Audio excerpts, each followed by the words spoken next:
অবশ্যই ব্যবহার করুন আর ভালো লাগলে চ্যানেলটি সাবস্ক্রাইব করুন।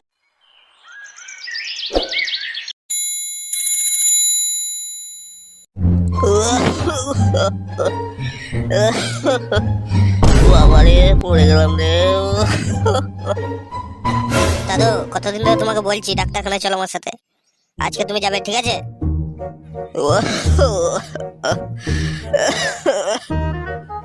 দাদু, তোমার কাশিটা কিন্তু আমার ভালো ঠিকছে না। তোমাকে কবে থেকে বলছি বেডে ছাড়ো, বেডে ছাড়ো।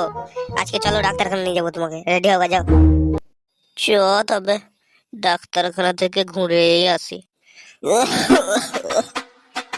ডাক্তারবাবু আসতে পারে? হ্যাঁ আসুন আসুন, আমি চেম্বারের ভেতরে আছি, ভেতরে চলে আসুন। হ্যাঁ মশাই, আপনি চেয়ারটার উপরে বসুন তো আরাম করে, দেখি আপনার কি সমস্যা। ডাক্তারবাবু দেখুন তো, আমি আমার দাদুকে নিয়ে আইছি, খানিক চেক আপ তো করে দেন তো। ডাক্তারবাবু, আমার দাদু খালি খেচ্ছে আর বিড়ি খেছে, ভাত খেয়েছে তারপরে বিড়ি খেছে, চা খেয়েছে তা আবার বিড়ি খেছে। বিড়ি খেয়ে খেয়ে একবারে ধুম লেগে যাচ্ছে, তাও বিড়ি খাওয়া ছাড়ছে না। ডাক্তারবাবু, সকাল সন্ধ্যে খালি বিড়ি আর বিড়ি, বিড়ি আর বিড়ি, বিড়ি ছাড়া কিছুই চিনছে না ডাক্তারবাবু। বিড়ি খেয়েছে সারাদিন, কারোর বারণও শুনছে না, বিড়ি যেন সব। আসলে ব্যাপারটা একটু চেক আপ করে দেখতে হবে। আপনি চলুন ওই পাশের রুমে, বুকে একটু কল বসিয়ে চেক করে দেখতে হবে বুকের অবস্থা কেমন আছে, আর একটা এক্সরে করে দেখতে হবে বুকে কফ টফ জমে আছে কিনা। আর তারপরে মেডিসিন লিখবো, আর যে নিয়মগুলো বলে দেবো এগুলো একটু পালন করতে হবে আর কি। একবারে ঠিক হয়ে যাবে, চিন্তার কোনো কারণ নাই। হ্যাঁ ডাক্তারবাবু, খানিক ভালো করে চেক আপ তো করিয়ে দেন তো।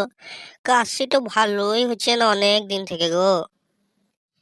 ঠিক আছে, দেখে দিচ্ছি, কিন্তু যে নিয়মগুলো বলবো ওগুলো কিন্তু মেনে চলতে হবে আপনাকে, ঠিক আছে দাদু? আপনি এখানে শুয়ে পড়ুন, আমি দেখছি। একটু কফ জমে আছে, চিন্তার কোনো কারণ নেই, আমি সিস্টারকে দিয়ে ইঞ্জেকশন করিয়ে দিচ্ছি, ঠিক হয়ে যাবে তাড়াতাড়ি। ঠিক আছে ডাক্তারবাবু, আপনি যা ভালো বুঝছেন তাই করুন, আমার কাশি কমানিয়ে দরকার। সিস্টার, বেড নাম্বার 2 এর এই পেশেন্টটাকে একটু ইঞ্জেকশন করে দেন তো। তোমার হাত তো খুব ভালো মা, তুমি ইঞ্জেকশন করলে আমি কিছু বুঝলুমই না। তা তোমার নাম কি মা? আমার নাম আমার নাম শ্রাবন্তী সাহা। তা হ্যাঁ মা, তুমি বিয়ে টিয়ে করেছো নাকি? না, আমি বিয়ে টিয়ে করিনি, আগামী 2-3 বছর আমার কোনো চিন্তা ভাবনাও নেই বিয়ে টিয়ে সম্পর্কে। তা হ্যাঁ ডাক্তারবাবু, আপনি কি বুঝলেন রিপোর্টে? আপনার বুকে প্রচুর পরিমাণে নিকোটিন জমে আছে, সঙ্গে সঙ্গে সর্দি কাশি সেলেসাও আছে, যার জন্য আপনার কাশি হচ্ছে। আপনাকে ওষুধ দিচ্ছি, তবে মনে রাখবেন স্মোকিং কিন্তু একদম বন্ধ। একটাও বিড়ি সিগারেট খেতে পারবেন না, যদি খান তাহলে কিন্তু আমার ওষুধের একদম কাজ করবে না, বুঝতে পেরেছেন? আচ্ছা ঠিক আছে ডাক্তারবাবু, আমি আর বিড়ি খাবো না, আপনাকে কথা দিচ্ছি আমি বিড়ি ছেড়ে দেবো। তাইলে ডাক্তারবাবু এখন ওষুধ টলি ঘর চলে যাচ্ছে নাকি? ঠিক আছে, আমি আপনাকে 2 সপ্তাহের ওষুধ দিচ্ছি, 2 সপ্তাহ পর আপনি আবার রিচেক আপ করাতে আসবেন, ঠিক আছে? ঠিক আছে ডাক্তারবাবু, আসি তাইলে, নমস্কার। বলছি আসবো ডাক্তারবাবু? হ্যাঁ এসো এসো এসো। হ্যাঁ মশাই, এখন কেমন আছেন? বিড়ি বন্ধ তো একবারে? হ্যাঁ ডাক্তারবাবু, বিড়ি তো আমি ছেড়েই দিয়েছি, সেই সকালে ঘুম থেকে উঠে একটু খাই আর কি। কে? সকালে ঘুম থেকে একটু খাই আর কি মানে? হ্যাঁ, বিড়ি তো আমি ছেড়েই দিয়েছি, ওই চা খেয়ে একটু খাই আর কি। বাবরে বাবরে, কি সাংঘাতিক লোক মারি আপনি। তা বলছি, আর কখন কখন বিড়ি খান আপনি? আমি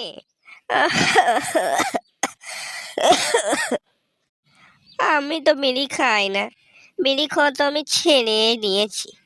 ওই যে বললাম, সকালে ঘুম থেকে একটু একটু খাই আর কি, চা খেয়ে একটু খাই, আর খুব যদি গরম লাগে তাইলে একটু খাই, আর খুব যদি ঠান্ডা লাগে তাইলে একটু খাই আর কি।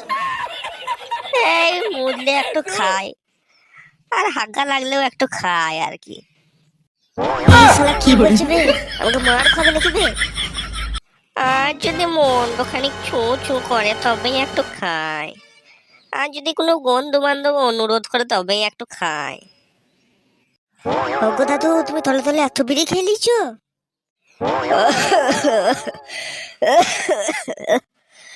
আর ওই বিকেল বেলায় যখন চা খাই তখন একটু খাই, সন্ধ্যেবেলা মনটা অনু অনু করলে তখন একটু খাই, আর একটু শোবার সময় ডাক্তারবাবু একটু খেতেই হবে, নাইলে তো ঘুম হবে না।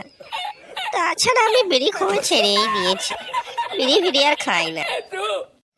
যান আপনি চেম্বার থেকে উঠুন। এত বিড়ি খেলে আমি আপনার অসুখ ভালো করতে পারবো না। এত বিড়ি খেলে কি ওষুধে কাজ করে? এখান থেকে যান। আপনাকে পই পই করে বারণ করে দিয়েছিলাম একটাও বিড়ি খাওয়া হবে না। আমি গুনলাম, এক বান্ডেলের ওপর বিড়ি খাওয়া হয়ে যাচ্ছে আপনার। যান এখান থেকে, আপনার চিকিৎসা আমি করতে পারবো না। দাদু, তোমাকে মানে ডাক্তার দেখাইতে হবে না, তুমি ঘর চলো। হুঁ, যে ডাক্তার বিড়ি খেতে মানা করবে ওষুধে কাজটা করবে না কেন? ওষুধের দামটাও কি থাকলো তাইলে? ধুর, আমি ডাক্তার ফাক্তার দেখাবো না। চল রে কটা বাড়ি চল। এই ডাক্তারখানা ফাক্তারখানায় আর আসবো না। 6টার জায়গায় 15টা বিড়ি খেয়ে নেবো, আমার অসুখ অটোমেটিক ভালো হয়ে যাবে।